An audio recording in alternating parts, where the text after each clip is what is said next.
Hello everyone. Electricity plays a vital role in the world. Without electricity, you cannot live because every equipments and automation that we work in the society and also in the industry with the help of electricity. Okay. Let us think about how electricity parameters can be calculated without the modern instruments. Okay.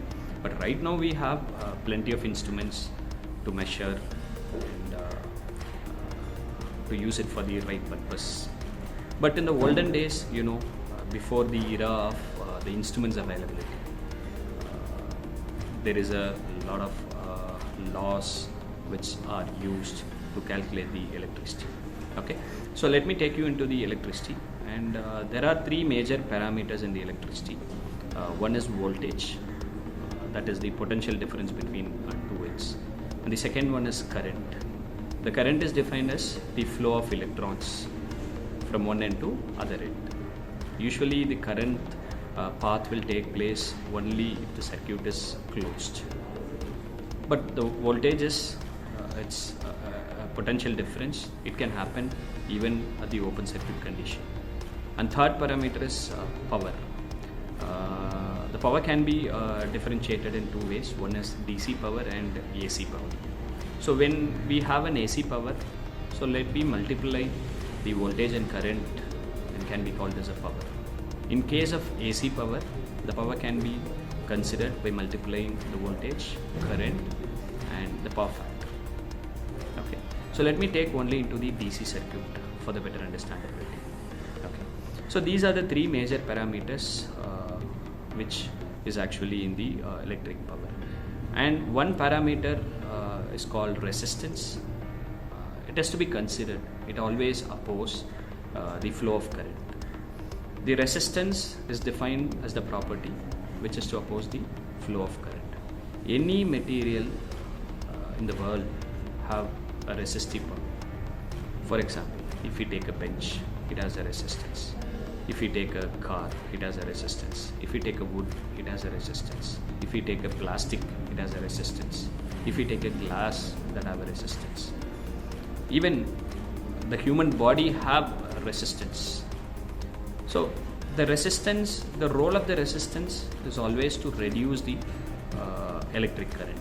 I mean, not exactly reduces, it opposes the electric current. So in a circuit, electrical circuit, so these parameters will be involved: voltage, current, resistance and power in case of DC circuits. So before the era of modern instruments, the scientists used certain laws to identify the electric current, voltage and the power. There are different varieties of law. The first one is Ohms Law.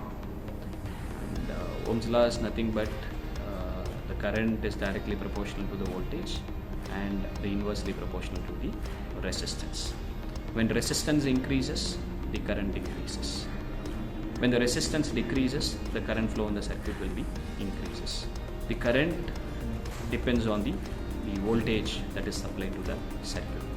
So we can say I proportional to V by R, and to remove the proportionality we can add a constant, and the constant will be very minimum. So we can take the formula for Ohm's law as I is equal to V by R. So this is one method to identify the electric current. And the second method is Kirchoffs Law. Okay, Kirchoffs actually define the law in two different categories. The first law is Kirchoff's current law, and the second law is Kirchoff's voltage law. To be very simple, Kirchoff's current law is all about sum of the incoming current to a node is equal to the sum of the outgoing current in a node. If you consider a Coimbatore bus stop as a terminal, so there are different bus comes into the Coimbatore and goes out from the Coimbatore. So likewise, in a circuit, there are incoming current, there are outgoing current. So the Kirchoff current law says the incoming current will be exactly equal to the outgoing current. So we can use this strategy and we can determine the current flow in the line, so with the help of Kirchoff's law. And the second law is Kirchoff's voltage law.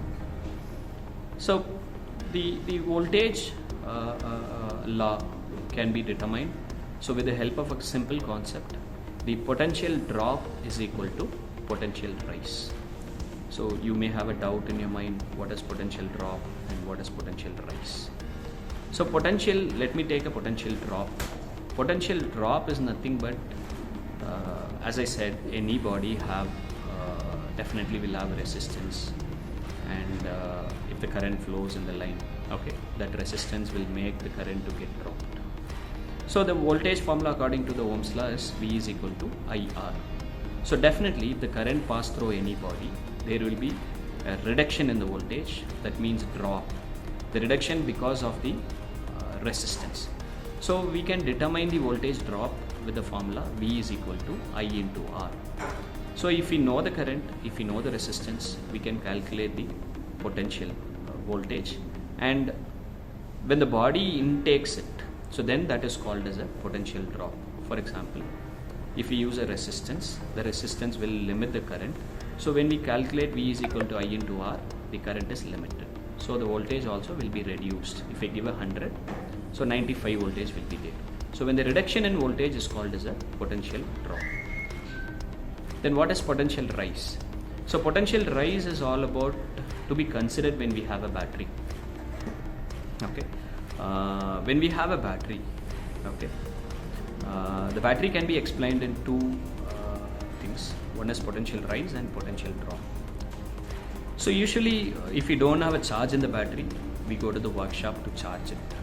To charge the battery, we should connect another voltage source to the battery. For example, positive terminal of the battery is given to the positive terminal of the battery, and negative terminal of the supply is given to the negative terminal of the battery. So in this condition, the electric battery will charge. So when it charges, it takes certain power inside and getting charged. So this condition can be called as a potential drop. And when we talk about potential rise, after charging, the battery supplies the power to the circuit. Usually we connect battery in the car, so that supply power to the lamp and FM speakers and so many things. So that condition is called as a potential rise. When the battery delivers power to the circuit, then it is called as the potential rise. So with the help of these Kirchoff voltage law, we can determine the potential drops, voltage, potential rise, and finally the parameters of electricity can be calculated with the help of Ohm's law and Kirchoffs law. So thank you so much, and please drop your comment in the chat box. Thank you.